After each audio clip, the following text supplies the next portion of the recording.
Welcome Diecast Emporium fans. This is probably the most exciting video that I have ever shot. I have waited for this day for a long time, but as you've seen in the title, I now finally own one each of the original CCM 187 scale brass 12-piece collection. So what I'm going to do in this video is put them all on the Diecast Emporium no expense spared $5 spinny table thingy and let you guys take a look at them. Want to make a couple things clear here first before we start, because I know I'm going to get questions about it. These are no longer available. They were made in the 90s. All of these are made of brass. There's not an ounce of die cast on these. These are intended for the serious adult collector. The functionality on some of these models is not the greatest, but then again, these are not meant to be functional. They are meant to be static. Mostly put on railroad displays or behind a display cabinet in my case. So without further ado, let's go ahead and take a look at the first one. They came out kind of progressively with one or two a year. I believe they started in 1995. So what I'm going to do is I'm going to start from number 1 and go all the way to 12 in sequential order, and you'll be able to see it then. So without further ado, here we go. The first one will be a favorite among a lot of people. It's the 325 L Excavator. So the tracks obviously don't move on this, but Zyklon Models did a swap undercarriage, which you can get. I believe you can still get it through them. If not, it's relatively easy to obtain elsewhere. I like the stock undercarriage on it. Personally, I don't know, maybe one day I might upgrade that. Beautiful details with the hydraulic lines, the old style cat logo, the hand and grab rails. Just a beautifully replicated representation of the 325. It does spin 360 degrees. Bucket does go up and down, curls in, curls out. And it does have a decent range of motion. Another thing I do want to mention about these brass models is every time you move them, so for example, every time I would move this to pose it differently, you are going to move a little bit of paint, which is another reason why I'm not showing you the functionality. It's not generally something I'd like to do on models that A, are discontinued and hard to get, and B, cost, not exaggerating here, upwards in the hundreds of dollars, and in some of these models are a couple $1,000s a piece. So there's the 325. That was the first one, and that was meant with a lot of critical acclaim, as most of these were. Next one is the D8R track type tractor. A lot of you will like this automatically because it has the perforated visibility portion up on top of the dozing blade, and it also has a hitch on the back instead of a ripper. There seems to be a lot of disdain for rippers in the scale model community for whatever reason. Once again, as a fellow track machine, the tracks do not roll. They are stationary, but they look amazing. The elevated drive sprocket is very nicely detailed, as is everything on this particular dozer, including the wear plate detail on the blade. So that was number 2.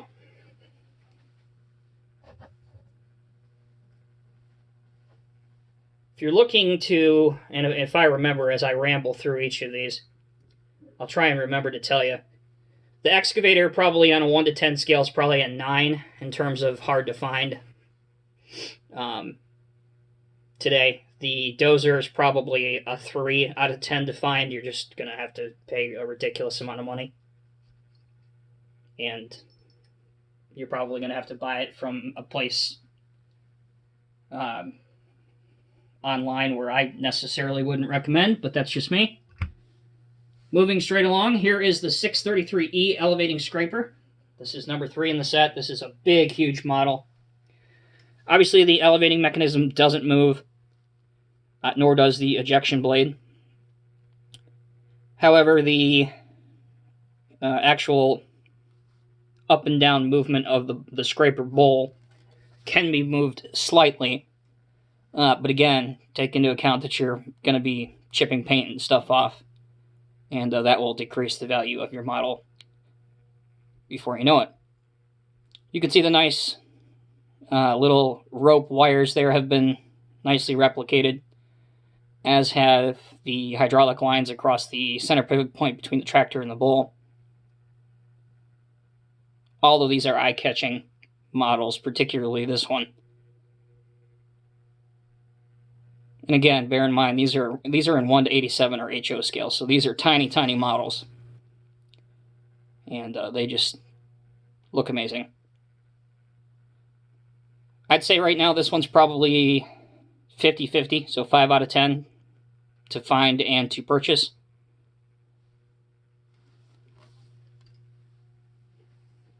So that is number 3. Moving on to one of my favorites, which avid viewers and followers of my channel for a while, this will come as no surprise, as it's a paving machine. This is the Cat CB 634C double drum vibratory compactor, obviously used to pave roads. The open ROPS has been replicated beautifully, as have the handrails.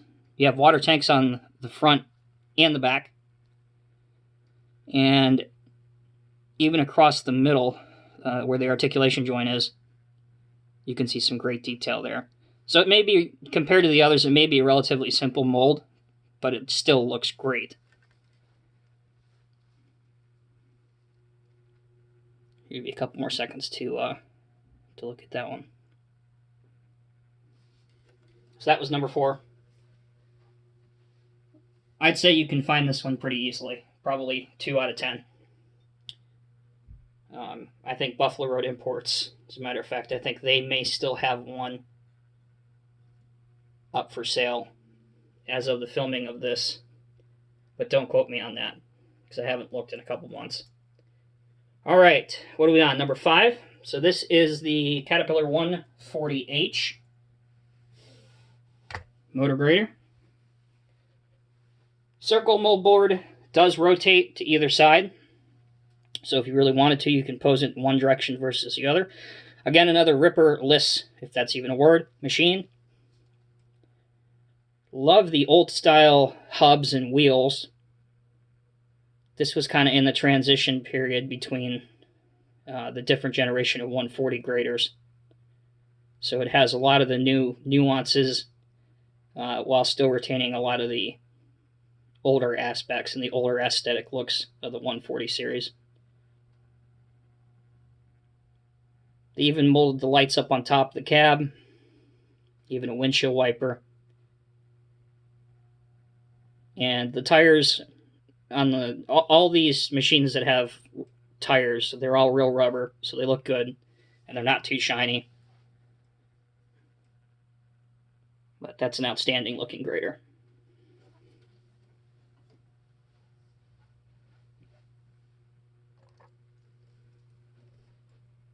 So as we near the halfway point with number 6, oh, I'm sorry, the grader is also pretty easy to find. Probably 2, if that, on a 1 to 10 scale. Next up, we have the IT28G. This is the integrated tool carrier.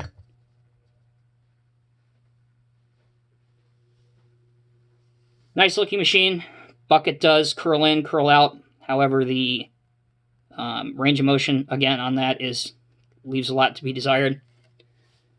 But there is some, as you can see there, with the silver portion leading to the bucket, just above the bucket. There is some play there if you wanted to pose it discharging into a dump truck or going into a stockpile of material on your layout. Which, again, to each their own. Me personally, these models are behind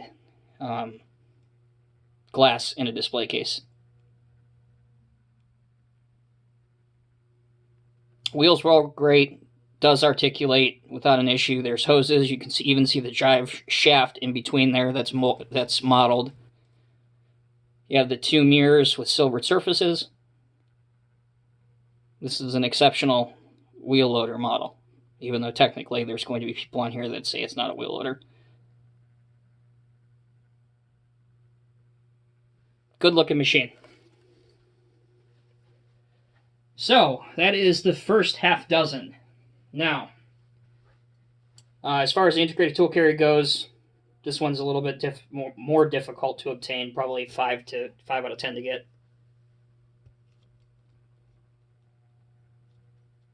And now on to my favorite of all of them, which will come, again, shocker, no surprise.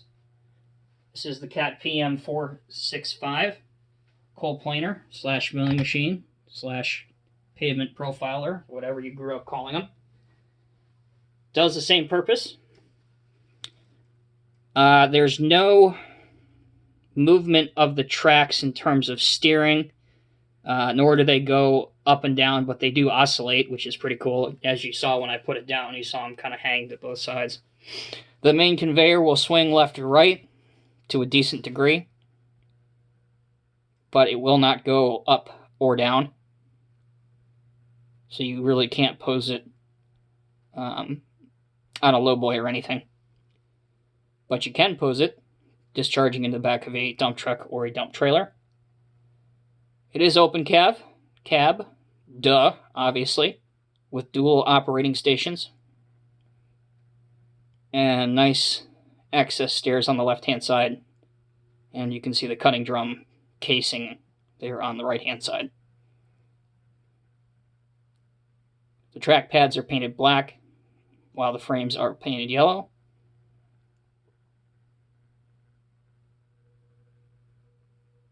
This is a gorgeous model. As far as how hard this one is to find, for me it really wasn't that difficult to find because I was going to pay whatever people were asking for it because I wanted it that badly. I would not recommend doing that, but I would say now that, I don't know, six or 7 to find one of these.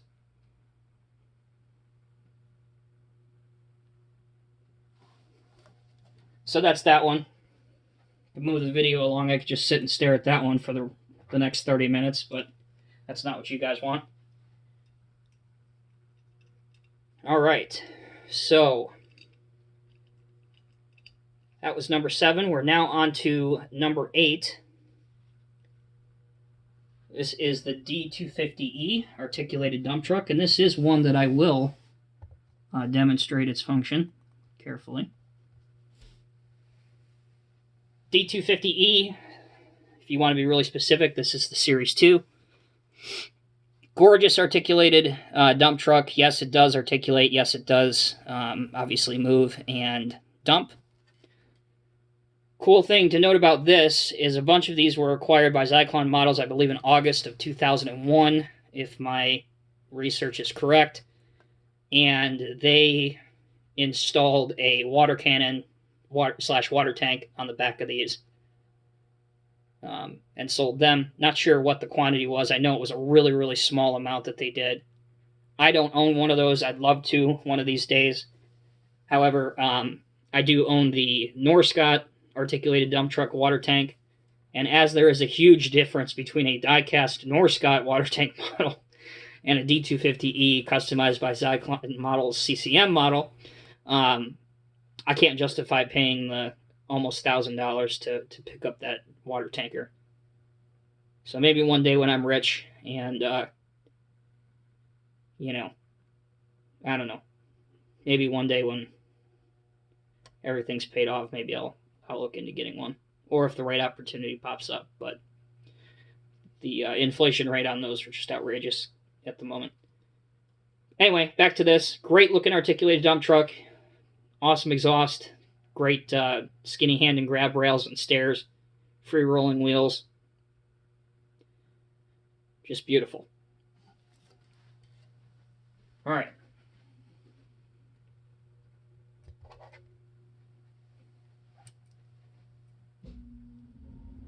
Number 9. Going back to the articulated dump truck for a minute. That's pretty easy to find. There's actually one on eBay right now that you can get. So I would say that's probably a 0 out of 10. That's, if you want one, they're out there. They're real easy to get.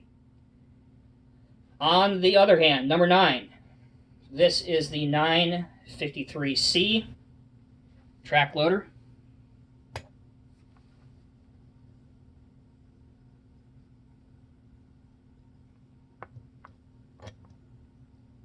Again, a hard to find model. The cab is open completely. There are no windows in here, so if the camera gives you an illusion that there's see-through windows, there isn't. Tracks, again, do not move. You got some nice cutting teeth on that bucket. Hand and grab rails on both sides. Another ripper-less machine. That would be a fun drinking game, trying to say that, because it's impossible to say it even when you're stone cold sober like right now. Ripperless machine. Ripperless machine. So this would pair great with the D250E. Or if you own any of the Boley dump trucks, they would look good.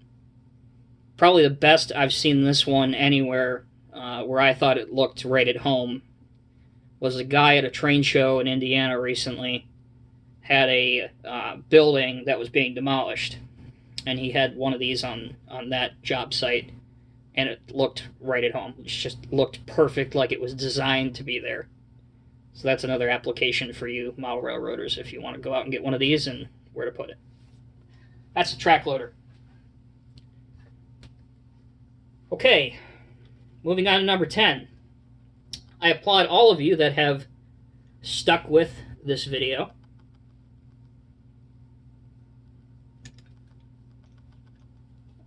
This far.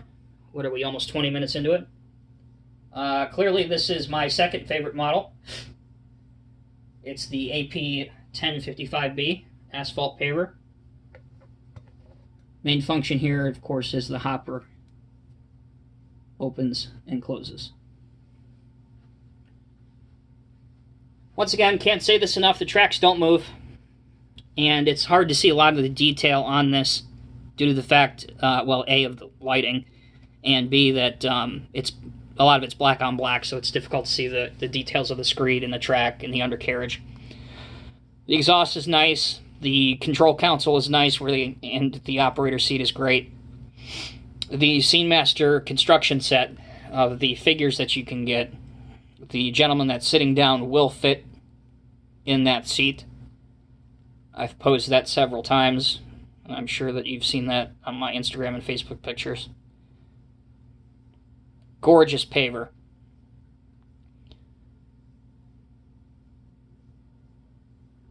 Side note about one of these is, I don't know where I saw it, so I really wish I could remember because I want to give the gentleman credit. I don't know who did it, but someone grabbed one of these and completely stripped it and had it redone with Barber Green, and it turned out gorgeous. So shout out to whoever did that.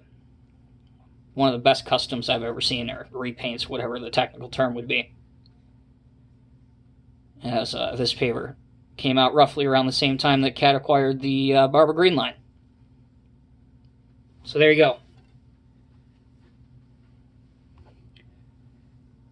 And for those of you that are into the bigger stuff, well, I have saved, or CCM, whether it was by design or not, saved the two largest machines for second to last and last. So number 11 is the 992G wheel loader. This is a mining wheel loader. Cat's third to largest wheel loader, only superseded by the 993 and the 994. Good articulation. There's even a locking pin there to lock the articulation there. Tons of detail on this, whether it be hydro lines, the locking mechanism that I showed you, lights, the exhaust, the air cleaners, the oscillation. everything on here is just unreal. Drive shaft across the pivot point, wear plating on the bucket, the casted teeth look great, and the see-through grill just before 992G on the back. Again, there's not enough adjectives in the English language to describe how well these are done and how amazing they look. Again, these are 1 to 87 scale, guys. These are not 1 to 50 scale big models. These are tiny. And to have all the detail on them is amazing. I think I forgot to tell you about the paver. The paver probably is a 6 out of 10, hard to find. This son of a gun loader was probably 11 out of 10 to find for me. I had to go overseas to find one of these. This was personally the hardest one I had to find. So I would tell you that unless there's one on eBay, that it's probably a 10 out of 10, hard to find. So as we move to the last one, obviously if you have a large mining wheel loader, you have to have a large off-highway truck. So how about a 777D?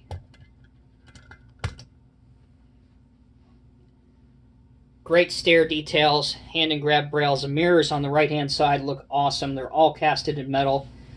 The cylinders for the dump box are 2-stage and look awesome.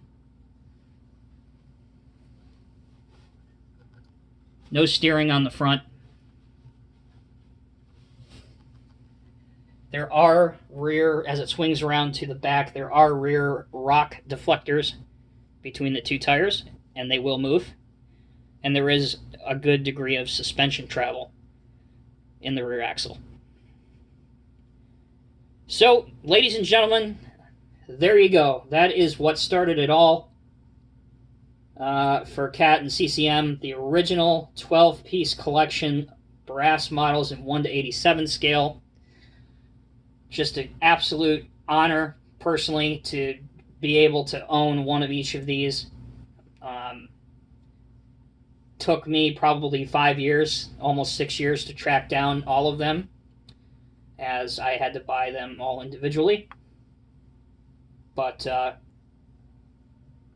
it's just, with the most recent one arriving about a week or so ago, I finally was able to do this video for you guys. I hope you enjoyed it as much as I did, and I hope you have as much respect for these models as I do, even if you're not into 1 to 50 scale stuff. I hope looking at these museum quality models gave you a little bit more respect for them. But, oh wait, there's more. How about a few more bonus models? So CCM didn't stop there. And while there's probably another 10 or so 187 scale brass cat models that they've made after the original 12-piece set, I'm only going to show you an additional 3, just to kind of show you what else they did, what else they dabbled in. So these are, again, these are not part of the 12-piece set. They were released after that. So the first one we'll take a look at in the bonus segment is the 583R. This is a pipe layer. The counterweight does move, as you see. I have it in the outward position. The winches operate on it, and the boom does go down. As far as finding one of these, good luck. And again, talking probably close to $500-600 for this one. That's conservative. That's if you can get somebody to work with you. Gorgeous looking pipe layer. Now naturally, if you have a setup, you can't just have one pipe layer. You got to get 2 pipe layers. So one of these days I would like to get another one. But for now, I have it displayed with the First Gear International Harvester pipe layer. And that does the job just fine. So the most recent brass cat model that CCM released is the CAT 349 FL hydraulic excavator, a favorite machine of many of you. Everything functions. Bucket curls in and out, boom and stick, up and down. Great range of motion, and on here, the tracks do move. So, gorgeous model. This you can still buy directly from CCM. They still have them in stock, which is extremely unusual. So in terms of finding one of these, 0 out of 10, just go to ccm.com and you can place your order there. Or go to any of my partners, and they should have some in stock as well.